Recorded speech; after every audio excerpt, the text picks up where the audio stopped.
Hey everybody, welcome, thank you, thanks for joining us. A couple of things. As you know, there's food out there. Feel free to continue getting food throughout the entire program. That food is for you. It won't go away unless you make it go away. Number two is, I'm not a former teacher, but Tamara Heiler is a former teacher. And usually what teachers do is say, please move closer to the front of the classroom. So folks, feel free to move up a little bit closer.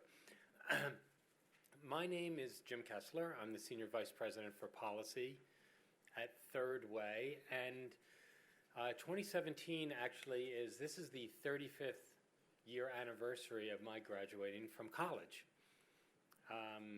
Which, yeah, it's hard to believe, right? 57 years old. This is the thing that I remember most about my graduation. Among my circle of my 12 closest friends, I was the only one who graduated on time. And I was about, I guess, one of 6 that actually graduated at all. And my friends have never let me forget it. You know, it's considered a red mark on my record that I actually finished on time. But, you know, at the time, there was absolutely no data whatsoever on, you know, the outcomes for schools. You went, for whatever reason, to the school that you went to, and you either got through it or you didn't get through it. Now there's a lot more data, and the question is, are we going to use that data well? Is that data going to be open? Is it going to be accessible? Is it going to be in a form that is going to, you know, provide real service for the consumers? So Third Way is, you know, been trying with a whole bunch of the other folks in the higher education sector to have this discussion about graduations and college outcomes. There's been a lot of discussion on the price, the cost of college. That is a very, very important discussion, but it shouldn't be the entire discussion, because we want to get people to college, we want to get them through college, and then we want good results. We want, you know, them to be able to have jobs and have careers and be satisfied that what they bought with that money or with government grants was really useful. So today we're going to be talking about, with a really great panel, using data to help get people through college. The person who's going to be leading that discussion is our own Tamara Heiler. Tamara is a senior policy advisor at Third Way. She is a former teacher. What grade did you teach? 7th grade. 7th grade. So I have a 7th grader, and I just want to say thank you and You're welcome. My apologies. I'm not still a 7th grade Right. teacher, so that Even should so, say something. Just Yeah. doing it for a week would be enough. And she runs all of our higher education work. Our team, she's a higher education campaign manager, and she's going to introduce our wonderful panel and lead the discussion. So thank you very much, Tamara. Thanks, Jim. And thank you guys so much for coming here today. And I'm very, very pleased to see a lot of familiar faces who came to the first event in this 3-part series that we had last month. So as Jim mentioned, Third Way, we are a think tank here in DC. We focus mainly on federal policy. But it's always really, really important and a pleasure to have the opportunity to talk to folks who are on the ground actually working with students and institutions, because I think it's really easy for us in DC to sort of get caught up at that 30,000-foot view. So I also want to mention that we are live streaming this conversation, and we do have a hashtag today that we'll be using if you are interested in tweeting. It's #HigherEdData, and if anyone is watching from home or from their office, if you want to tweet in any questions, we have somebody who can bring those up during our Q&A portion as well. So once again, as Jim mentioned, we're very grateful today to be talking about, once we're getting students to college, we know that right now the federal graduation rate is around about 60% of students are actually finishing and graduating. So this esteemed panel today is going to talk about what are some of the innovative things that we're doing on campuses and with students to make sure we're getting them through. So you guys all have bio sheets with more lengthy bio information on your chairs, but just want to quickly go down and introduce the panel before we jump in. So directly to my left here, we have Jason D'Souza, who is an associate professor at Howard University. Next to him, we have Bridget Burns, who's the executive director of the University Innovation Alliance. And then at the end, we have Gerardo de los Santos, who is a senior fellow at Civitas Learning. So just to sort of jump in, I'm actually going to ask you the exact same question that I asked at our first event that we held last month, where we had high school and charter school leaders and business leaders talking about how we're using data to help students select high-quality institutions. But I want to ask you, because we know that the graduation rate is middling, it's not as high as it could be. We've done a much better job of getting kids to college, but we're not necessarily always getting them through. I'd love for each of you to take a couple of minutes to talk about what are you actually doing with your organization or your university on the ground to help students who are starting a post-secondary program actually finish with a credential or degree. So I'll give you each a little bit of time, and then we'll jump into some questions before turning it over to audience Q&A. Sure. Jason? Thank you, Tamara. Yeah. Good morning, good afternoon, everyone. In as much as I am an associate professor of higher education at Howard University, I have over 20 years of senior higher education administration experience, serving as a provost and chief academic, student affairs, enrollment, and retention officer at 8 historically black colleges and universities in my career. And so I bring a perspective I think that I hope is useful.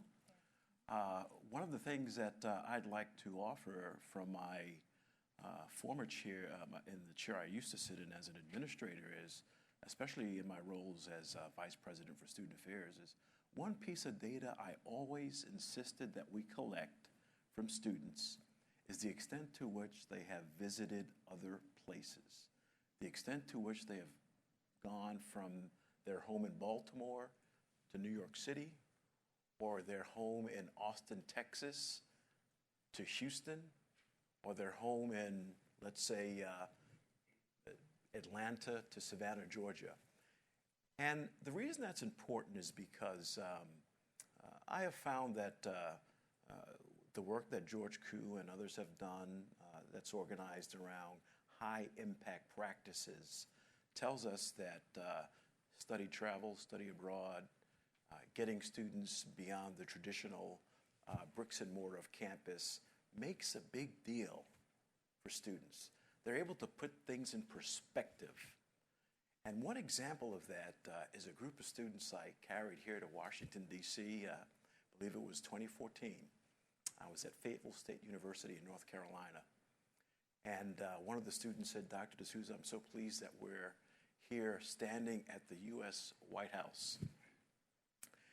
And I turned to him and I said, "Jared," I said, "this is Congress." I didn't want to embarrass him. I said, "This is Congress." And he said, "Oh," he said, "I didn't know that." And so now he was able to go back to the classroom and put things in perspective, the branches of government. And he understood. He put what he actually experienced in the field, and the whole world is a classroom, into practice. And not many students that come from historically black colleges and universities have that experience. I was lucky. I grew up in New York City and I had an opportunity to go to places like Philly and Washington and Baltimore. But I found that students that lived in places like Fayetteville, North Carolina, had never been outside of the Cumberland County, never been out of the state of Georgia, North Carolina.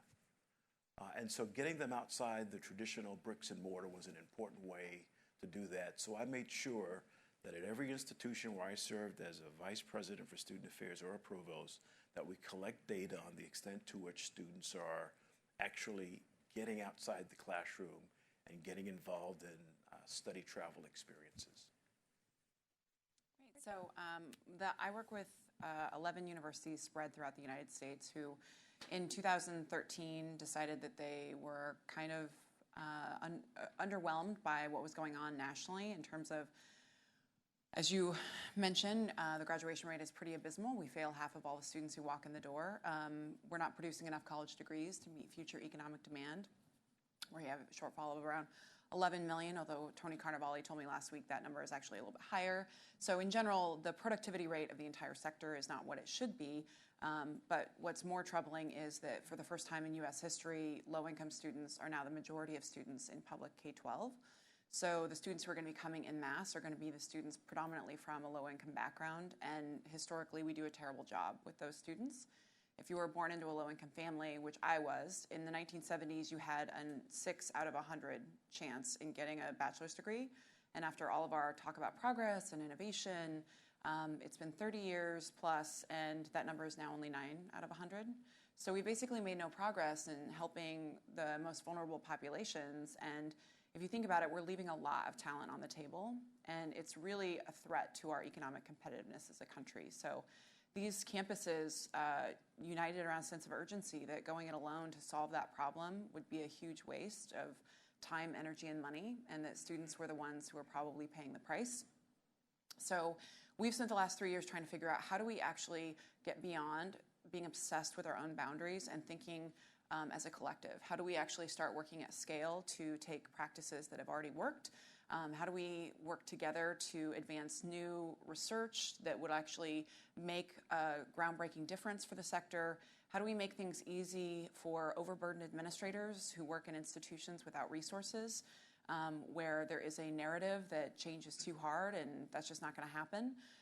We need to change the perspective of the entire sector, and we have to serve as a public experiment. So that's what we're doing is we've committed to produce more degrees, to close our equity gaps, and to do it by sharing our data transparently and innovating together. And it's been 3 years since we first went public, and we've now managed to increase our low-income degrees, our Pell Grant degrees, by 25%.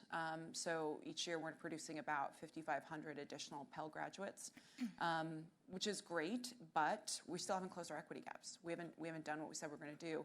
So we're serving as an experiment to see how we can actually get beyond our silos and really transform the sector. So our hope is other people take up this work, that they start collaborating, that they actually start scaling, and that we can as a country be able to address what we think is the biggest threat to our future, is that we're leaving so much talent behind. Thank you. Gerardo? Good afternoon, everyone. At Civitas Learning, we are working with, right now, over 300 higher education institutions, from community colleges to universities to public, private institutions who are working diligently to try and take what was the oceans of data that has been collected over a period of a few decades, but not knowing how to leverage that data and information to be able to support students in personalized, individualized ways. And so we work with institutions to take data that once was in multiple different disparate silos within an institution. Student services data, students data, human resource data, financial aid data, and so forth, which was very limiting when you're trying to make sweeping generalizations in support of students when using only this data out of this silo, which we had been doing for quite a while in higher education. And so we help institutions integrate that data on an analytics platform that's able to support them in gleaning insights, and also going deeper into the uses of data to make decisions that are going to help inform students along their pathways.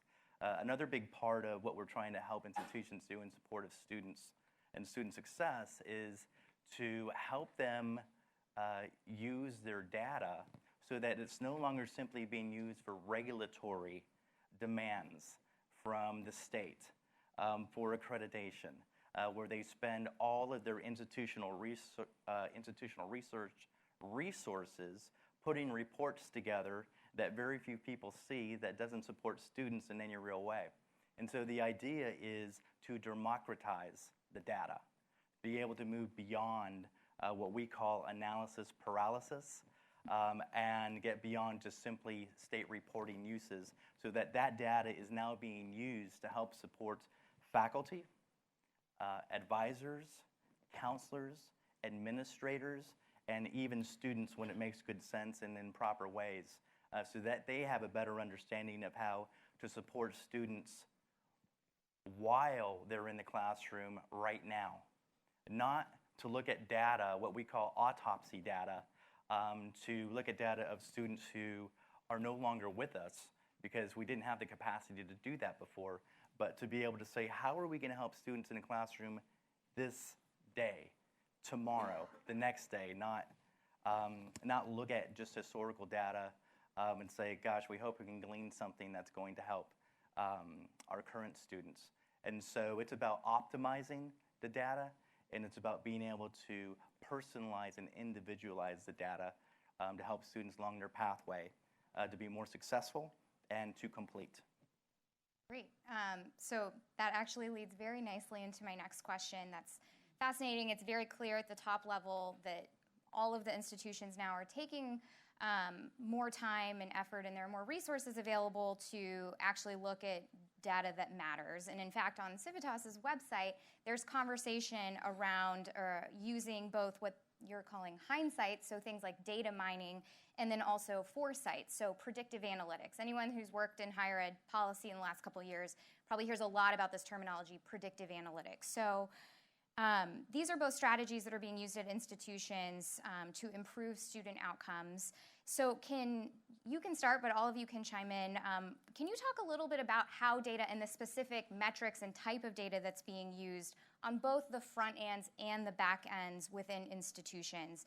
And what are some of the best practices that you've seen across campuses sort of in this field?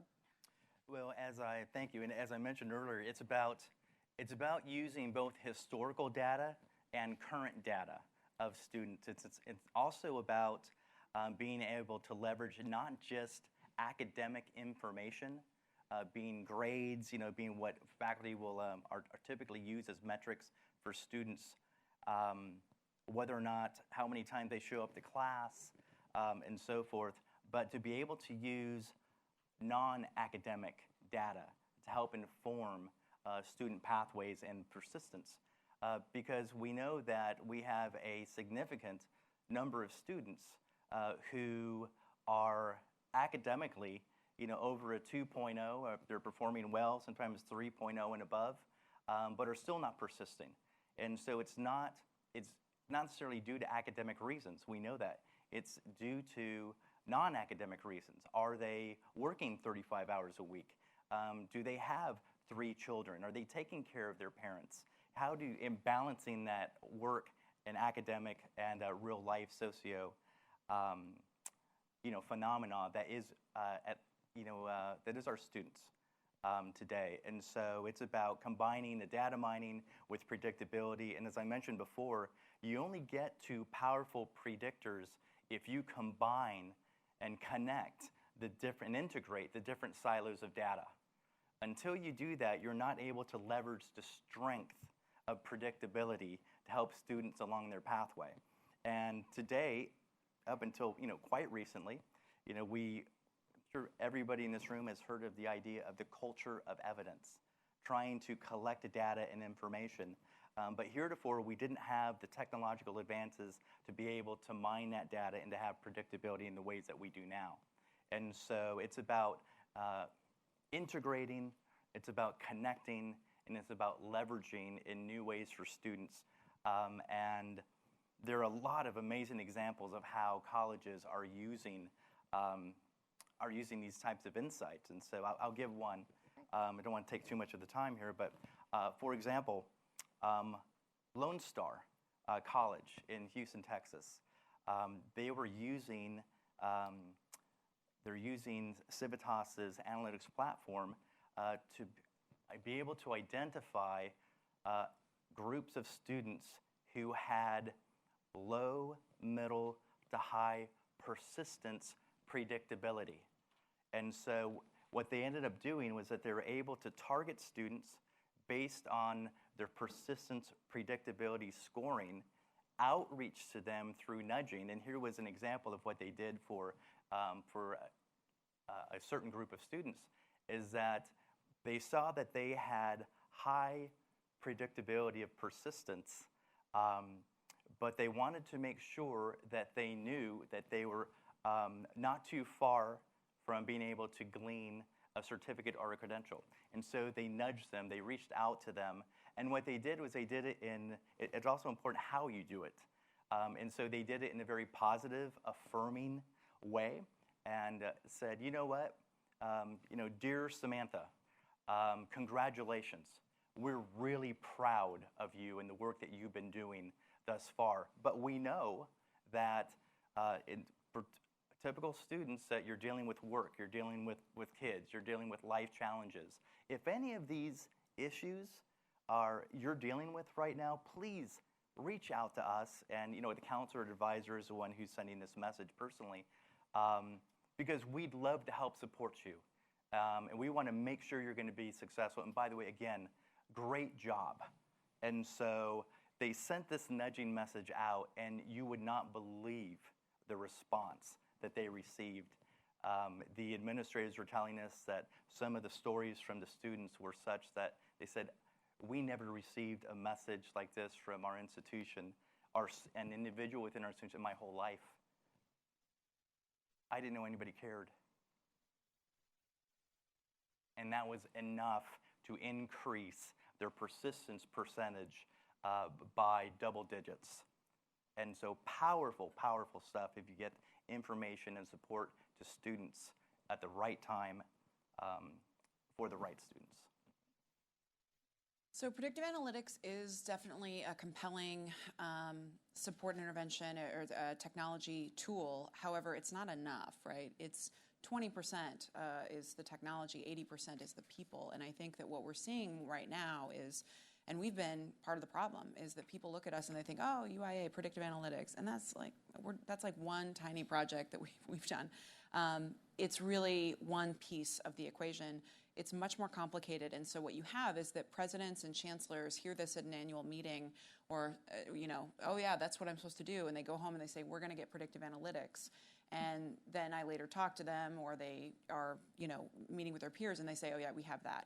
No, they don't. They might negotiate a vendor relationship or get a contract in place, or maybe they transfer their data, but it is not actually operationalized to the point that you have people who have been able to break through the silos and be able to develop the interventions that really are responsive to what's going on. So I think that you have to have, so for me, the formula is leadership plus change management plus technology. And one part of that is predictive analytics. And I do think that we need to have a much more thoughtful discussion about exactly the role it plays, what it looks like, and what the first 5 steps are. Because what I'm seeing are colleges that don't have a lot of resources that look at us and they think, oh, okay, predictive analytics, that's how I get there.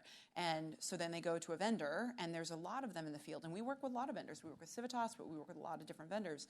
And there is variety in the field in terms of execution and project management and support. And so what I'm concerned about is making sure that those campuses who think that that's the switch that you hit, what they do when they start running into bumps in the road. So I'm seeing that with not with Civitas, but with a different vendor, where our campuses have, some of them have adopted it, and now they're 6 months to a year in, and they're kind of like, actually we're having a really hard time getting people to really use it. We're having a hard time getting people to make sure that the advisors, when you have a ratio of 800 to 1, advisors to students, like, predictive analytics ain't going to solve that problem for you, and it's really about making sure that you understand the broader issues around change management, how you inspire and motivate people, what kinds of measures you're going to identify as the absolute, highest priority, and then figuring out how predictive analytics is a tool to get you there. So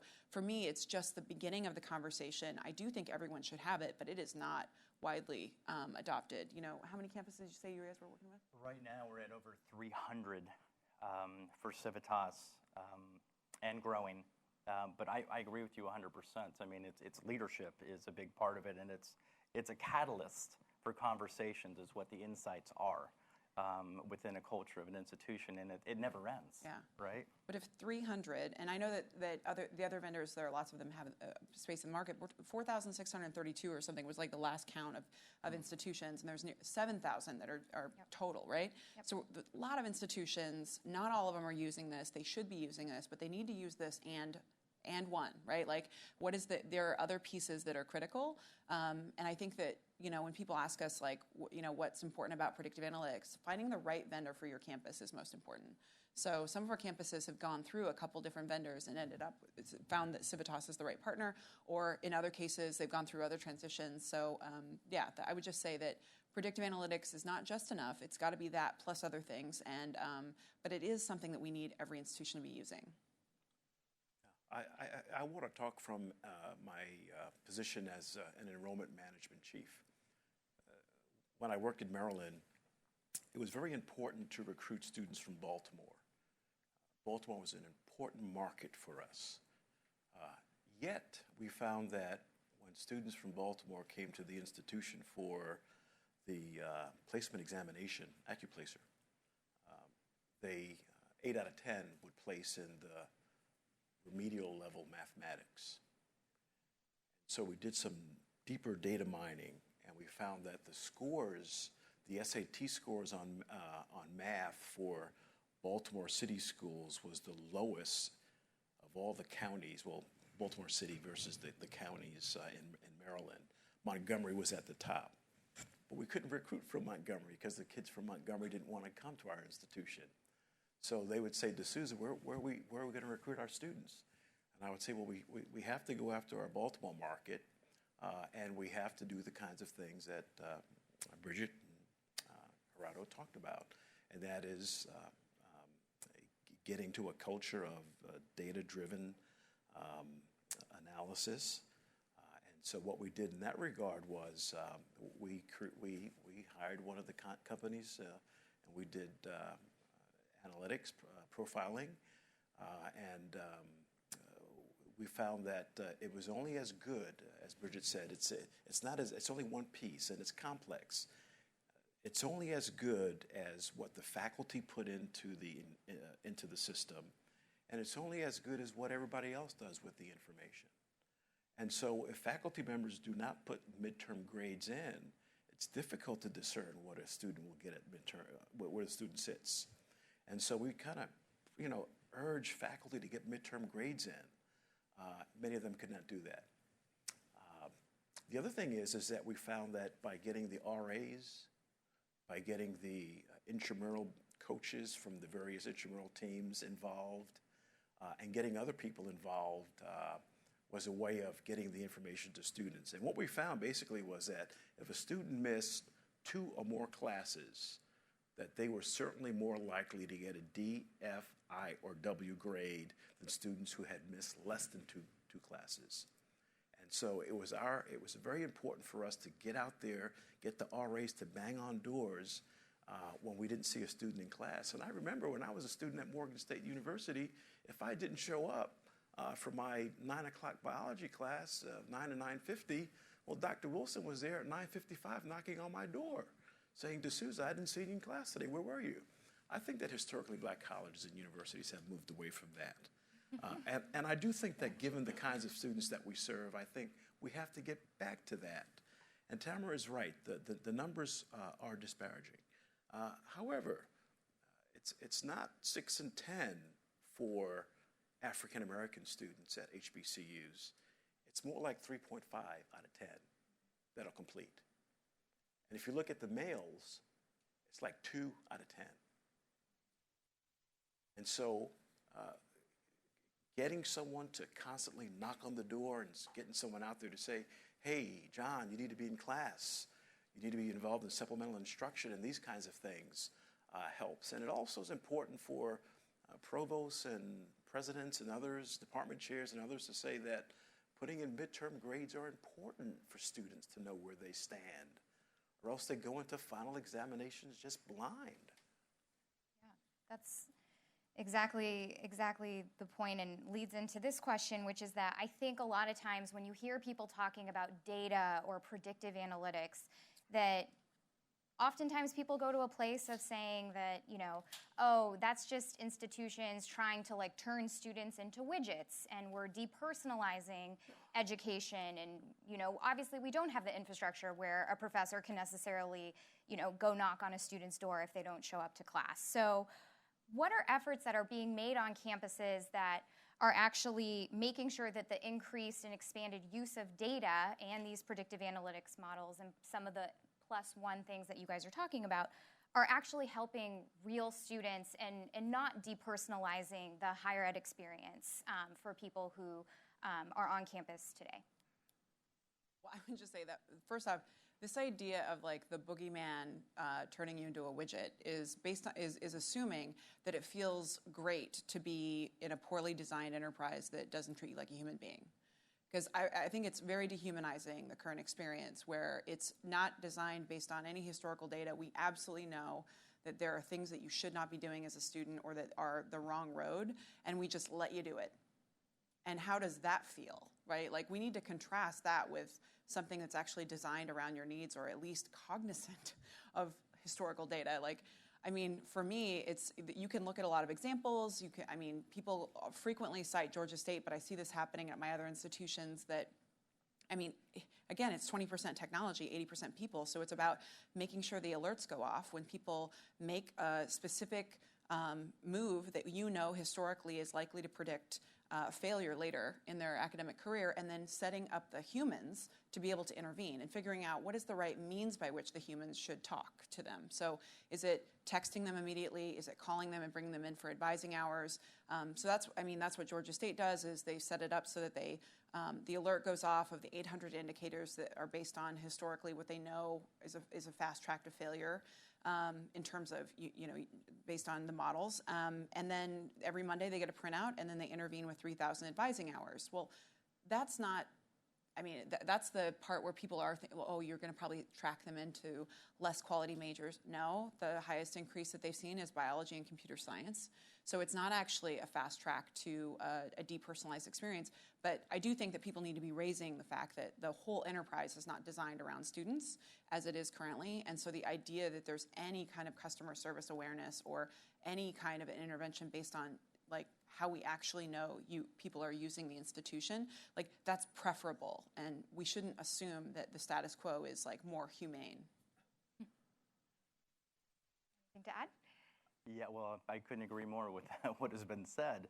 And as I mentioned before, what we have traditionally and historically done with the data that we've recently been collecting has been very limiting. And it's very limiting with regard to if it's not being used properly, if data doesn't continue to be fed into the platform through the different silos of information that you're now integrated. That is what makes the predictability power, and that's what strengthens.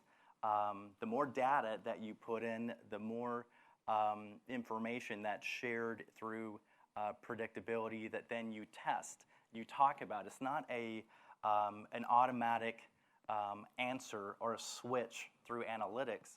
I think as Bridget was mentioning, it's about leadership. It's about how people are going to use it. It can't be another piece of software, another report that you put on the shelf. It's only as good as how it's being utilized, to the extent that you can better personalize the outcomes and information and insights that come from an analytics platform. And so this is I think a misconception about analytics is that institutions may buy an analytics software program or platform and think, okay, in 3 years, we're going to be fixed. We're done now. And it's a never-ending process of being able to enculturate this idea of optimizing the data. And by the way, it's never-ending. It's a never-ending process because it's an organic, living organism of ever-changing data, because our students' needs are ever-changing. And they are... and their behavior is ever-changing.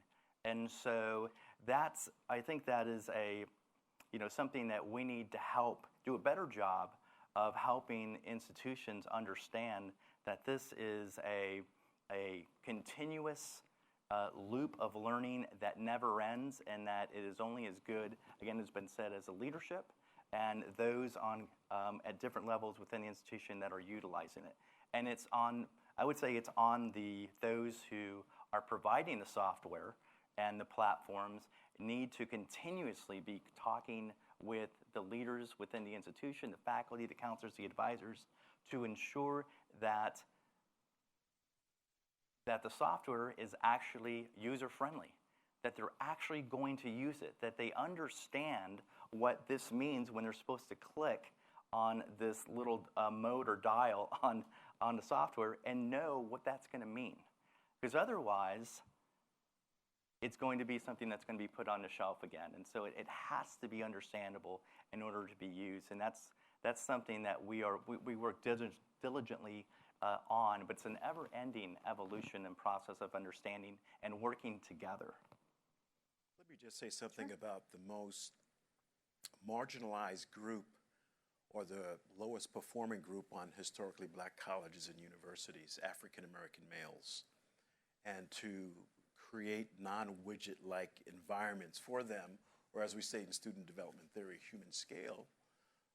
We're seeing now a burgeoning of male initiatives or male-targeted programs that bring together males from all levels and does a bunch of intrusive kinds of advising.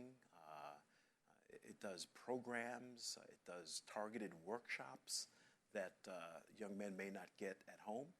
We know a lot of them come to college from fatherless homes, and so there's a lot of work that's done around that. I had the highlight of my career was starting the Morgan State University Mile Initiative on Leadership and Excellence in 2004, and it still exists today. And every time I go back to Morgan State, they say, "Are you D'Souza?" And I say, "Yeah." They say, "Wow, you're a rock star here." But I also started at Fayetteville State University, and I found that by getting students involved in these programs, especially get them involved in pre-college kinds of programs before the young ladies get there and before the testosterone goes out of control and those kinds of things, get them there and talk about hard skills and soft skills. And we found that over the course of 3 years, that 9 in 10 of students, males who joined the Fayetteville State University Bronco Mile actually graduated or persisted from year in and year out. And I talk to a lot of them now on Facebook and LinkedIn, and all of them are doing very well, lawyers and doctors and all kinds of things. So that's a burgeoning thing to get rid of this widget-type mentality. So a lot of you guys have brought up some of the factors that you're paying attention to, but I'd love to dig into this a little bit more too. So in addition to looking at, students who've missed 2 classes are more likely to not persist or to make it to the next year, and you mentioned that there's, low, middle, and high predictability of persistence. Can you talk just a little bit more sort of specifics around what kind of factors and data are campuses really looking at when they're trying to figure out whether or not a student is going or likely to persist or complete? Well, again, it's looking beyond what the limitations of the data used to be as far as the generalizations that we used to make based on demography, based on socioeconomic level. And certainly we were doing the best that we could with the data that we had. But we made sweeping generalizations with regard to initiatives, programs, funding, millions and millions of dollars based on those limitations. And so for instance, community colleges, they are made up of a little over 60% who are part-time students. And when you have students who are part-time, and that equals to a little bit more than 6 million students in our country that are community college part-time students annually, that is a different set of behaviors, a different set of student needs, a different set of student expectations. And so we have to be looking at the data to support their needs as for who they are. not as if they were full-time students, because, again, traditionally, most of the data and information has, for funding and for awarding based on enrollment, was based on that limited data. And so what we say, and what we found out through the Civitas, through sharing data across the over 300 institutions, for example, about persistence, is that those students are part-time for a reason. And they're working 35, I worked, 30 hours a week. I had multiple different responsibilities when I went to community college. I ended up graduating with an associate's degree before I went and transferred to Berkeley.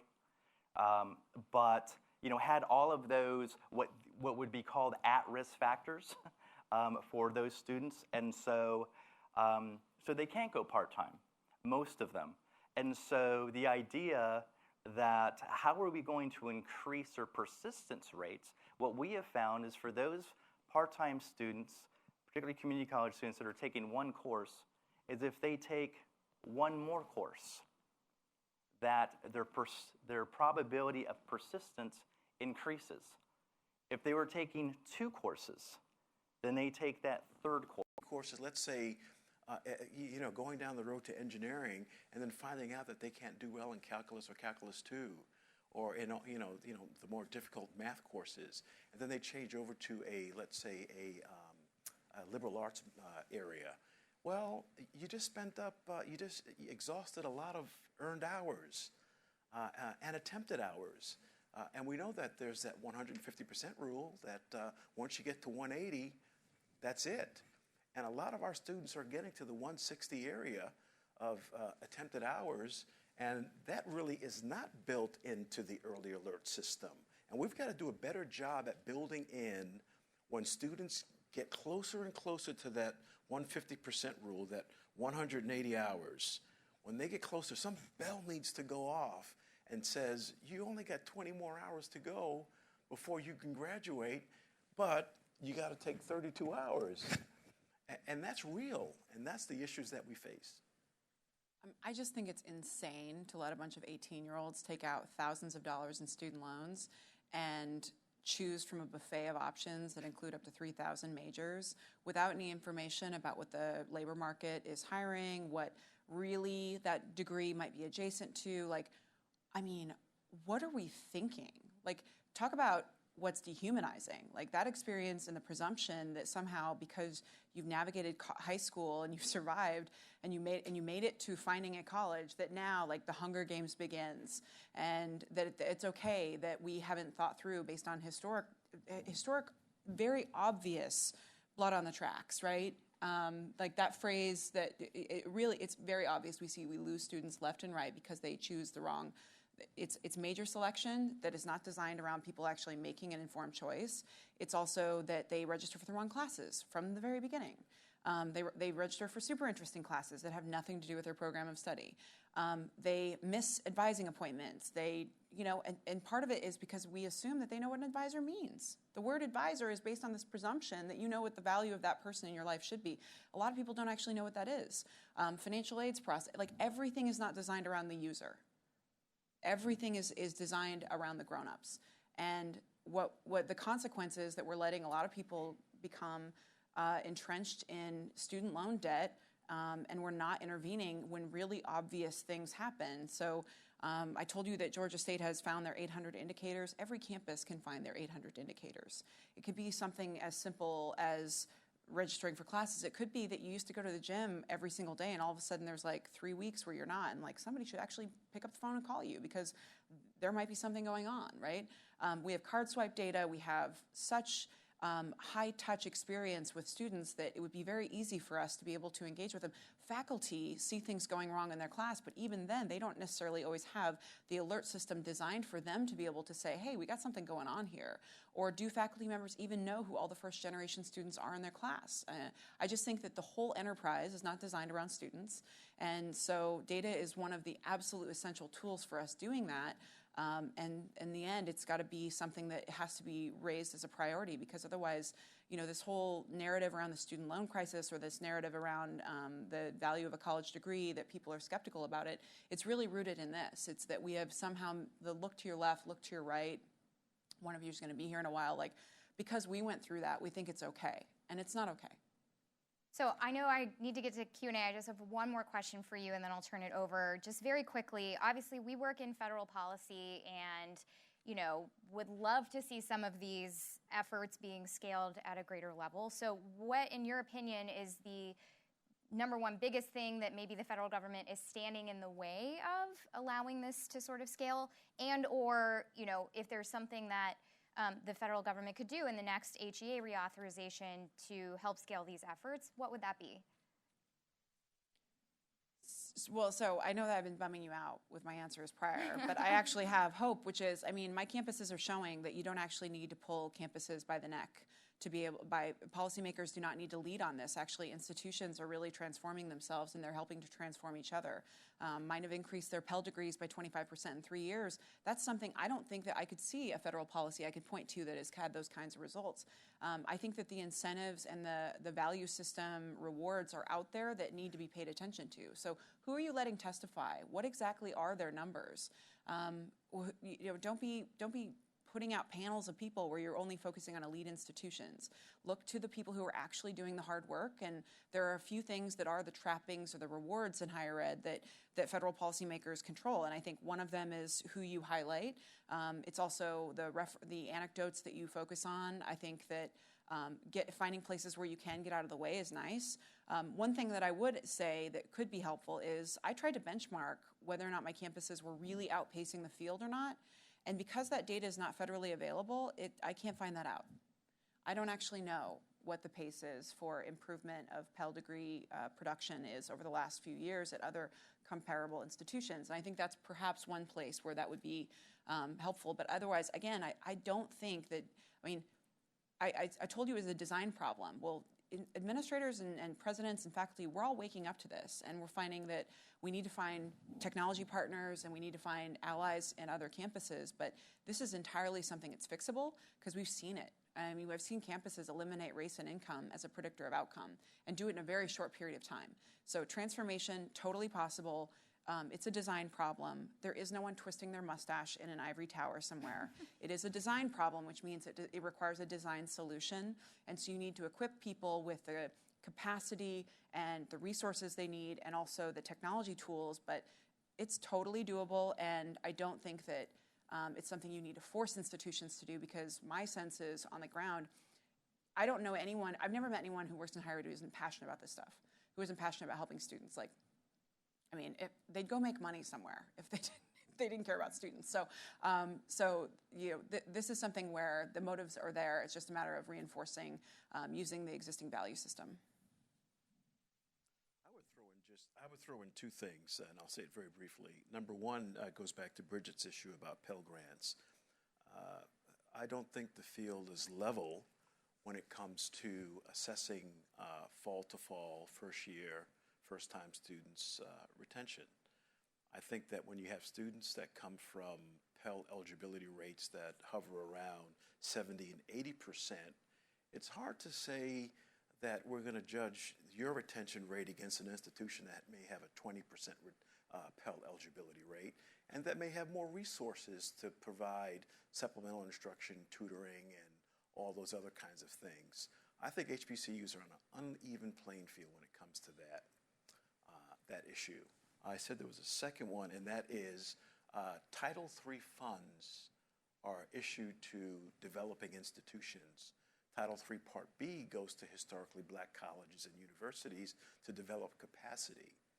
And the rules are so rigid that we can't use Title III, and I've received Title III money for programs all the time, and we can't take students, use Title III monies and use it for students to go and study abroad, to study a different language, to do wonderful things, to go travel and see things, gain experiences that they may not otherwise gain. It doesn't allow students to travel. The regulations say students can't travel on it. But if you wanted to bring a speaker in that charged that costs an honorarium of $50,000, hey, you can do that.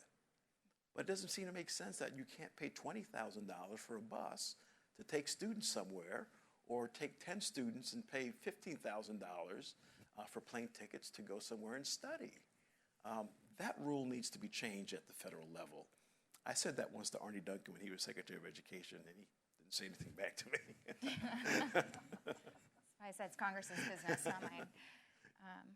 And I would just simply quick wrap on this, is that we've been changing dramatically in higher education in relatively recent years. And we have great opportunity now with regard to new insights, new ways of utilizing data that before we did not have an understanding or access to. And we need to, as institutions, we always need to do a better job of sharing what we're doing and what's working. And we are seeing great successes.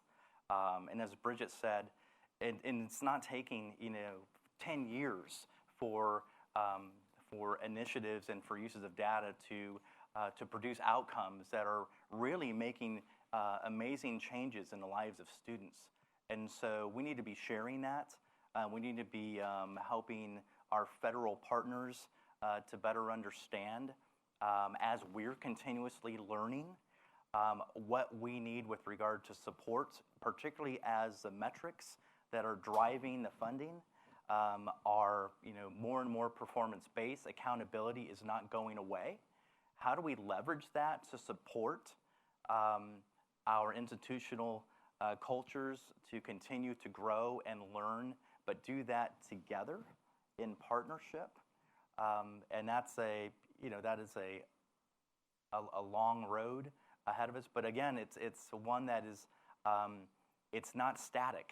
It's not a 3-year grant from a foundation. This is a lifelong, ever-evolving, ever-improving process in support of our students. All right. Questions from the audience? Great. What are y'all seeing specifically from a data standpoint or from a metric standpoint that the HBCUs and the Hispanic serving institutions are doing that's leading the way relative to predominantly white institutions in serving those populations? I used to be a teacher, and the majority of my kids who went to predominantly white serving institutions, I taught at a school that was not predominantly white, ended up transferring back to an HBCU near where my school was. And it made me think that there are things that predominantly white institutions aren't doing to support students of color. And so from y'all's perspectives, what are the data points you are seeing that the HBCUs are doing to lead the way in serving those students? Yeah, I'd like to take a stab at that and say that it may not be the data as much as it is this whole concept of meeting students where they are. And I know that's difficult for many big institutions to cater to all students at every level. But because of the size, institutional sizes of HBCUs, these institutions are able to meet students on a one-to-one basis, greater opportunity for faculty-staff interactions, much smaller classroom sizes, although I can make the same case for small private liberal arts institutions across the board. But I just cannot, even as a former HBCU student, I cannot discount this whole notion of a nurturing environment. And I know it's hard to measure. How do you measure nurturing? Well, I guess I measured nurturing. It got me through. So it got me through in 6 years. So if you were to quantify it, I would say then that the nurturing equates to graduation rates. Many of my classmates did not get the same kind of nurturing, and I see that they have fell by the wayside. And what I would say with regard to the data, as it pertains to HBCUs, African American students, Latino students, what we're learning is that we're moving beyond simply metrics or action based on demography. our income. And so I think what our institutions are finding is becoming more and more a benefit to students within these demographic groups and beyond is being able to personalize the outreach, personalize the nudging, personalize the support in our pathways, personalize the programs of study, personalize what courses they need to take in what order and when, based on the fact that you're working 25 hours a week, Monday, Wednesday, Friday, and so forth. And really being able to try and leverage that information to move beyond the more generalized categories of metrics and action that we heretofore had been using. And so it's about drilling down, it's about precision, and it's about that individualized support to the extent that you can provide that. Great. Yep. Right here. This is a very, very interesting conversation. I want to kind of jump off of something that Bridget had mentioned, that it's 20% technology and 80% people. And what I'm wondering is, when I think of the people involved in putting these plans into place, it seems like there's three main categories. There's the college administration, what they're doing. Imagine it would be the professors and what they're doing, and then there's the students. But I'm wondering if in any of the interventions that you've seen, either at HBCUs or in the work that each of you has done, there seems to be two other players as well. One is the employer, especially if a lot of these students have jobs and are working 20, 30, 40 hours a week. And the other is the family. And so my question is, as you're looking for the 80% side of the equation where you're using this analytics, predictive analytics, and then you're trying to develop some sort of response to it to get better outcomes, have you looked at those other factors well and have tried to put the employer on the side of the students' academic goals, or the family, whether it's parents or grandparents or aunts and uncles? Yes, thank you for that question, because that is spot on. And I would add another one to that, and that would be the church. The stories that I could tell you about what young men are doing with their moms and what moms are doing for the young men in the absence of dads is absolutely incredible. How moms help young African American males build a sense of strong resiliency to stay in school. And they do have, not like we did back in the day, one job. They're now working three jobs. Now, when do they have time to study, right? If there's a silver lining in it, it's the coaching and it's the mentoring that they're getting from their bosses and upper management at the companies where they work that's keeping them in school. They have that support mechanism outside the classroom, beyond the faculty, beyond the administrator, that says in Walmart or Walgreens or wherever it is, that we expect you to do well, and how was class today? Those things are so important, and we're not capturing that in the metrics anywhere, in the data anywhere. And I would say that that's something that we have to include. Thank you for raising that. You said there was another one too. Employers and the family. Oh, yes. Again, and I talked about the mothers. Yeah, it's and even our work as college administrators. Even when I was an administrator, I mean, it was I held several caps, and many times it was being a dad to many of the young men on campus. campus who just did not have the knowledge that many of their peers across the country got. And so, teaching about this life skills was an important way for them to be successful through school. I don't want to get into the details of some of the fine-grained kinds of things. We can do that another time. But they really are complex and really can serve as barriers if we don't have someone to help them get through those life skills training. Tough.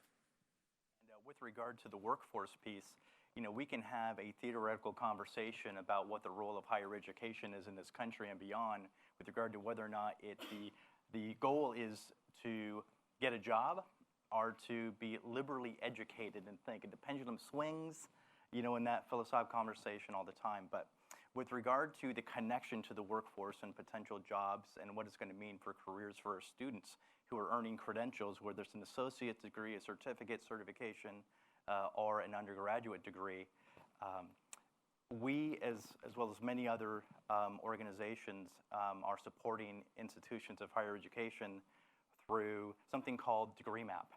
And so it is connected to programs of study. When students come and they say, well, you know what, I think I'm interested in engineering. And so it's about mapping all of the pathways for students to know every single class they need to take, every prerequisite in order.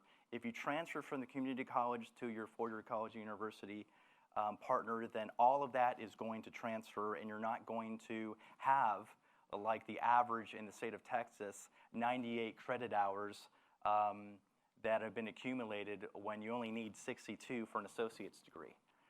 And so it's about streamlining that process, but it's also connecting it to the workforce for the Department of Labor statistics, state labor and workforce data, so that a student would be able to say, okay, I want to be a civil engineer. What is the average salary of a civil engineer in the state of Arizona? How many jobs are currently available? What is the average timeline for a student to be able to progress through an academic pathway? And then if they say, you know what, I don't think I want to be a civil engineer, I want to be an English teacher. Okay, then you go in, you change your data, your information, and now it tells you how long it's going to take you on your pathway and how much more it's going to cost you through financial aid if you make that switch. But it's all about helping students understand what does this mean as far as an end game for a job and connecting it to the workforce. And that's also part of the workforce partnership, business community connectivity that colleges and universities need to continuously be having with regard to creating those pathways for students and what's going to count and what's going to meet the skills gaps within our communities. I would just say that the most critical piece for me is increasing higher ed's ability to be empathetic to what's going on in a student's life. And there are a lot of students who are actually supporting their families while they're in school, using their financial aid check. There are things that are going on that should not be happening if all things were equal, but they are. And the institutions not having that kind of data, not having an awareness of what their students are going through and how they're experiencing the institution, how they're navigating it. And a lot of institutions don't actually even know if their students are working with different employers, so therefore they couldn't come up with a solution. I would just say that in general, the first principle of design is empathy, and I think this broader conversation about data and its use in higher ed is really about that. It's about institutions being more self-aware about how students are experiencing and navigating, so that we can better design their experience, so that we wouldn't want these things to happen. We wouldn't want students to be working 3 jobs necessarily. We wouldn't want them to be taking on too much debt and not actually graduating, right? These are not design outcomes that we would want. And the more information the institutions have, the better likelihood they can actually come up with a solution that would mitigate harm and would make it more likely for students to graduate. So that's why big data and predictive analytics and all this, that's the role that it's playing, is to give institutions a much clearer dashboard to be able to focus on if they want to try and address some of these broader systemic issues. So I come to the higher ed policy world from working in IR offices in institutions, and so this is more of an institutional question. Bridget, you're 100% right. People care, or they would go make money somewhere. But one thing that I've found is that sometimes everyone cares, but they don't necessarily have the buy-in to use the data and from collection to implementation. So how do you engage a campus, staff and faculty, to get to the buy-in to that culture of data analytics? So there's a dramatic misread of FERPA that is problematic. A lot of people are afraid of getting sued or afraid of breaking the law, and so they just err on the side of ineptitude in terms of, like, we're going to see this data, we're going to touch it, we're not going to look at it because we don't want to get in trouble, right? So I would think that just more clarity and awareness and true understanding of FERPA, what's in bounds, what's out of bounds, is better. But generally, when we're talking about IR offices and navigating change, I think this is about leadership. I think that at the end of the day, not all college presidents are leaders. They just aren't. To navigate and move up in an institution that's highly complex and bureaucratized like this, it's actually not leadership that usually gets rewarded. Many of them are administrators or managers, and they're very effective at that, and that's okay. In fact, that's needed in many cases. But what you're talking about is a space where we actually need leaders to identify the measure by which, what is success going to look like? How do we define what success looks like? What are we trying to change in our institution? And clearly communicating that. So we have some leaders who say something once and think that it'll trickle down, which is ridiculous. And that's a common theory, right? But there are some institutional leaders that's what I notice by studying the most innovative presidents. Michael Crow, I'd like to meet the person on ASU's campus who doesn't know that they are defined not by who they exclude, but by who they include and how they succeed. He said it till he's blue in the face, and everyone knows it, and everyone is on that page. That kind of repetition is rare. And that kind of message clarity is also rare. And I think that we need presidents and chancellors and leaders within the institution to be laser focused on the outcome that really matters. They need to communicate it clearly and then give people the freedom to do what's necessary, especially if they are more aware of what really FERPA, what's legal. Then I think people want to fix these problems. People want to change. Change is hard, but once you give people a clear sense of urgency and exactly what you're trying to accomplish, get them on that team, and then equip them with the tools and support they need, I don't think that, buy-in in itself is a condescending idea, right? The idea that I'm going to do what I was going to do anyway, but I'm going to tell you about it, and you're going to nod your head enough to let me go do it, right? It's really about build a culture where the objective is clear and that people see that building a team is one of the critical components to executing, and then give them the data as well to be supported. That's really the leadership change management data. I can just confirm before you guys jump in, I was at Arizona State's campus on Thursday meeting with their communications director, and they created an entire plaque of their charter on campus, and they brought us specifically there to look at it, and it's totally ingrained into everything they say and do. So, agree. And just to build on that, with regard to, I agree 100%. It's got to start with the leadership of the institution. That has to be solid and that has to be strongly supported. But then how do you imbue that at the different levels within the institution so that faculty, counselors, other administrators understand how to use these tools in a way that are going to be effective. And by the way, and that this is not something that's going to go away in a year or two, that we're investing all this time and energy into learning these systems that are going to support our students, but this is a long game, not the short game. And so, for example, at Civitas, we've recognized through the hue and cry from our partners that they need professional development and leadership support.